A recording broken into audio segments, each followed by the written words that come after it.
கண் முன்னே காரால் தூக்கி வீசப்பட்ட இளைஞர்.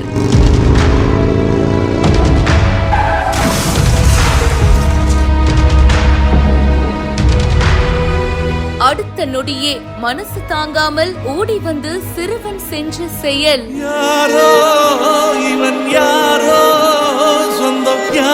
உச்சகட்ட மனித நேயத்தின் பரபரப்பான வீடியோ.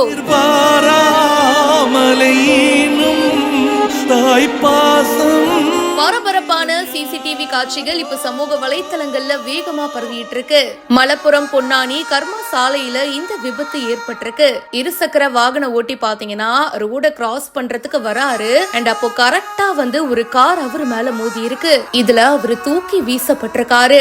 அதிர்ஷ்டவசமா பாத்தீங்கன்னா அவருக்கு லேசான காயம் மட்டும் ஏற்பட்டிருக்கு. உயிருக்கு எந்த ஆபத்தும் இல்ல. விபத்து நடந்த இந்த பரபரப்பான காட்சிகள் இப்ப சோசியல் மீடியால வைரலா போயிட்டு இருக்கு. அவரு தூக்கி வீசப்பட்ட உடனே பாத்தீங்கன்னா இன்னொரு இருசக்கர வாகனத்துல ஒரு சின்ன பையன் வந்திருந்தாரு. அவரு விழுந்ததை பார்த்ததும் உடனே ஓடி போயிட்டு அந்த விழுந்த நபருக்கு ஹெல்ப் பண்ணிருக்காரு. இந்த விஷயத்தை பத்தி நிறைய பேரு பாராட்டிட்டும் இருக்காங்க. இந்த வீடியோ பத்தின உங்களுடைய கருத்துக்களை சொல்லுங்க. மேலும் பல செய்திகளுக்கு இப்பவே ஃபாலோ பண்ணுங்க.